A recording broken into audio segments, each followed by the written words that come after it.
magandang gabi po. Okay, magandang gabi naman. Gusto ko lang po kami patungkol po dito sa tinatawag natin Trinity. Okay, you're talking about Trinity? Apo. Okay, go. Kasi po, ang karamihan po sa purpose ng narinig ko, ito po ko po, ay sinasabi nila naman po God the Father, God the Son, God the Holy Spirit.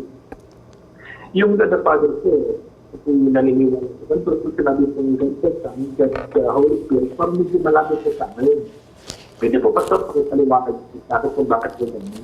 Okay, dagan salamat niyan sa imong pangutana about anang imong gingon God the Father. Actually, kanang word nga God the Father nasa das Biblia. Galatians chapter 1 verse 1. Okay, atong basahin na. I'll be using the Cebuan version. It is because this program is intended for Cebuan, no? Mabito ang title nato is Pangutana Pastor. Allow me to use our own vernacular.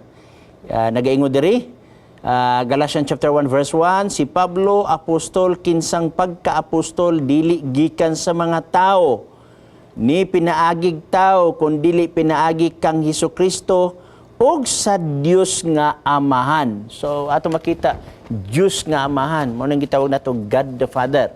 So atong nabasa sa Biblia nga kini ang Father usa ka God. Ato sang tan-awon sa Bible kung kini si Jesus Christ usa basad ka gitawag nato og God. Titus chapter 2 verse 13 kung nasa inyo ang balaang nga kasulatan. Titus 2:13 nagingon nga magapaabot sa atong bulahan nga paglaom sa pagpadayag sa himaya ni Hesukristo nga atong dakong Dios ug manluluwas. Unsa si Jesus Christ? Dakong Dios ug manluluwas gitawag sa English nga Great God and Savior Jesus Christ. Kung ato nindalon sa Griego igsoon, nag-ingon ang Greek word ani, Tomigalotheo kaisotero eso Kristo, meaning Great God and Savior Jesus Christ. So si Jesus Christ usa ka God. So atong nabasa sa Bible nga si Jesus Christ usa ka God. Ato nasabta sa Holy Spirit sa John chapter 5 verse 3, 4 ug 5. Okay, atong tan-awon ang John chapter 5. Okay? Aron makita nato kung unsay gingon sa balaan nga kasulatan. Okay? Okay, dirita sa John. Okay, Acts 5 or John 5. Atong tan-awon. Okay, kay usay malimtan na tong bersikulo. Okay, Acts chapter 5 verse 3, 4 ug 5 nagingon.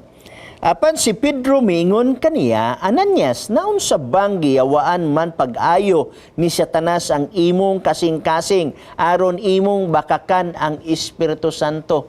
Take note, kinsa gibakakan ang Espiritu Santo. Sumbayan tos pagbasa. Sa wala pa kini ikabaligya, dili ba kini imo mang kaugalingon og sa gikabaligya na kini dili ba imo mang pagbuot kung unsay imong buhaton sa halin niana? Na unsa bagayod nga imo mang gilaraw kining buhata sa sulod sa imong kasing-kasing. Ang imong gibakakan dili tao kundi ang Dios. Remember, dinhi sa verse 3, gibakakan nila ang Espiritu Santo o pag-abot sa verse 5 nagingon dili tao ang imong gibakakan kundi ang Dios. So atong nabasa nga ang Holy Spirit God usab. Father God, Son God ug ang Holy Spirit God. Dili na siya tulo ka God. Usa ka God sa tulo ka person, no? Dili kay tulo ka gods, kundi usa ka God sa tulo ka persona. Ug wala masayop ang Deuteronomy chapter 6 verse 4 nga usara ang Dios. Pero kining usa ka Dios napadayag sa tulo ka persona. Mao na nga kung imong basahon sa Mateo chapter 28 verse 18 verse 19 verse 20, panglakaw kamo sa tibuok kalibutan. Himo ang tinun-an, pamautismo kamo sa ngalan sa Amahan, sa Anak, ug sa Espiritu Santo. Dili na siya coincidence nga natay mabasa nga ang Father God. Dili sad siya coincidence nga natay mabasa nga ang Son God Di sad siya coincidence nga ang Holy Spirit mabasa sa Biblia nga God. O labaw sa tanan, dili siya coincidence nga ang Matthew 28 nag-ingon, bautismuhi sila sa ngalan sa Amahan, sa Anak, o sa Espiritu Santo. Labaw sa tanan, dili pa gid ni siya salagma nga ang Matthew chapter 3, verse 13, 15, 16, 17.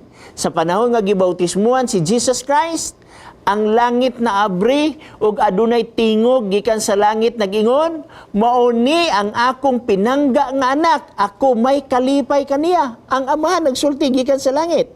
O nag-ingon sad ang Biblia nga ang Holy Spirit may patong sa iyang abaga. Bueno, ni signal na magid atong kauban, time naman kuno. So, daghang salamat sa nangutana. Pwede tingali, manawag ka sa uban nga bahin o niya atong dungagan ang pagpasabot ni ini.